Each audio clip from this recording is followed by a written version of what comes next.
Go in my pocket.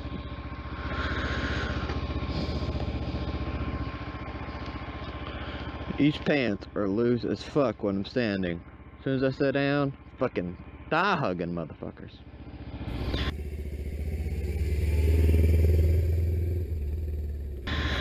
Alright.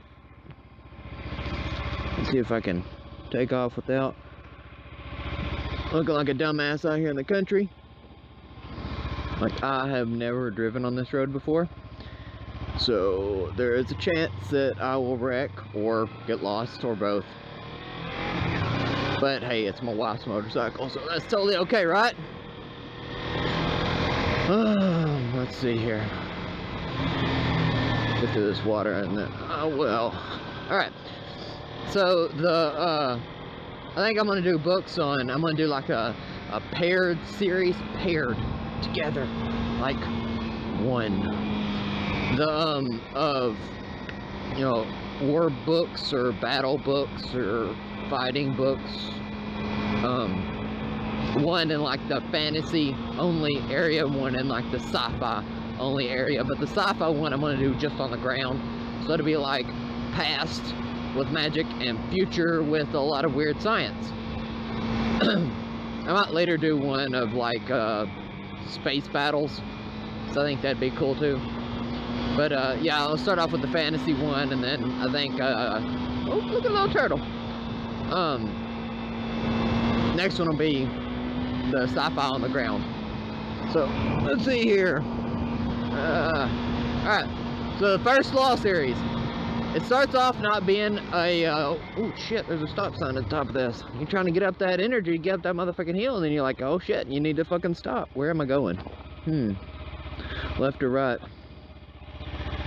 Well, I think I'm gonna go left, yeah. Left, because I can see less of left. It's an adventure. The first Law series, it's the one that's got old Sandan Glocker and my favorite character of all time, the Bloody Nine. Them two motherfuckers are in this series. But yeah, it's about three guys, Sandan Glocker, the Bloody Nine, and Giselle.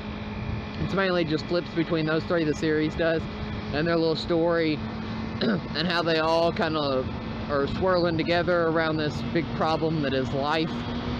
And it's I would say, let me think, if I had to think, it's probably in my top 5 series of all time. So it's that good. This road is straight. I don't like straight roads. I don't want hills. Fucking boring. After that, I'd say, oh, let me look down at my special little, oh, shit. Fucking, what was I talking about? Oh, Prince of Thorns. It's got another one of my flawed hero characters. Yep, tap that mud. Tap that mud. One of the sociopathic ones. It's a fantasy set in the future. It's like after the world has collapsed, you know, and there's remnants of like nuclear power plants and weird shit like that, and all the stuff that humans did in the past is what's caused there to be like these like necromancers and orc looking motherfuckers and stuff like that. And here's another stop sign. I don't like that car though. Oh, fuck, what does that say? Congo. I know a road named Congo. These fucking brakes are shit. Let's go that way. That way looks better. We tried left last time and I didn't get nowhere, so we're going right. So yeah, and it's a boy that got screwed up when he was younger, and now it's his path to, I wouldn't say redemption, but his path to become king, emperor of all things, and how he wants to be that. Could have reached out there and touched that truck. Stoplight. Alright. That guy's wearing mud boots. If you need mud boots to mow, I think you need to wait a little while. I've mowed in fucking wet ground, and that sucks ass. You just sink and start chopping up dirt. The Where was I? Blood Song. Next on the list. Bum bum bum. It's about this religion that has been mixed with the Empire so much, and the religion has these different orders, like they're numbered, like order 1 blah blah blah blah. And this kid gets sent to the order that and in this like religion, when you die, your spirit protects the people around you. You pray to your dead ancestors, kind of thing. He gets sent to like the war aspect portion of this religion. Like they have like a sole branch of this religion that is just for war. Like they raise people for battle. And he has this I want to say mutant ability that's like a spider sense, but he can't tell anybody he has it. It's called the Blood Song, and he can't tell anybody have it, because if you got it, then if you got anything like it, because there's a bunch of other different kinds of mutant abilities that you can get, then they kill you off. They kill you because it's I don't want to say blasphemy, because they don't really have a god. They just pray to their this corner would have been great if y'all weren't in front of me. I really love the first book, and it's him like relaying, it's him telling a story that his like life story to this like journalist from another country who doesn't believe him. He thinks he's just a hack, a liar, and all that. That's pretty good. Look down. And if you're into like a mercenary style fantasy book about a bunch of mercs just going around working for the highest paid, then Black Company is a great book. And it's an odd way of telling, because you think mercenary groups going to be told by a leader or like some like grunt in the series, but no, it's told by the doctor, and he's also like the chronicler of the series. So it works out, I don't know, kind of well. He's been in it for a long time, and they're all morally shady fucking people.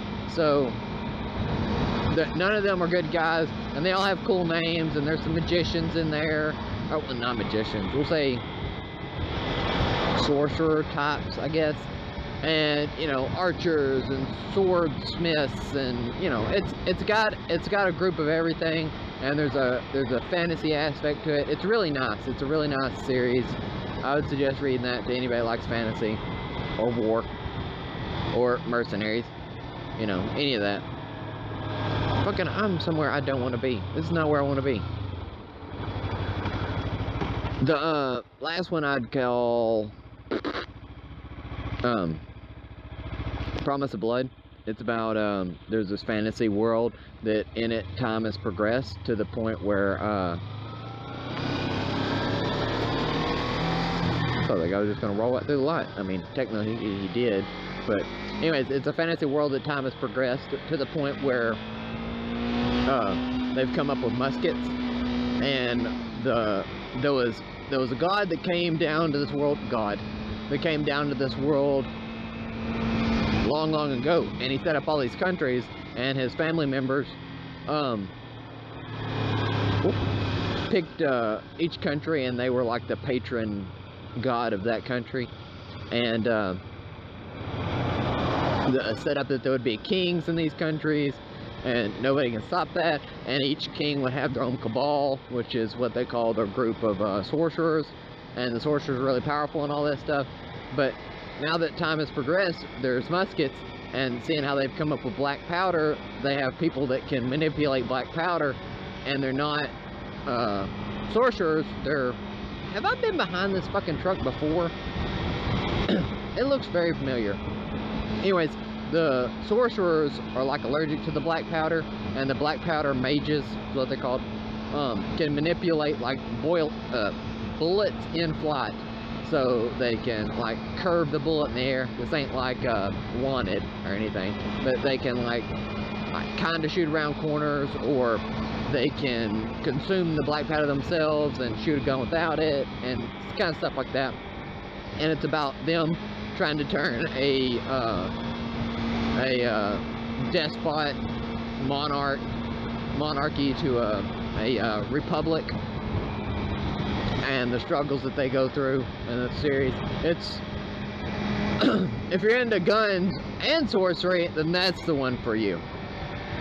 But yeah, I'm gonna cut most of this BS out because it's been a shitty drive. Anyways, peace out, brah.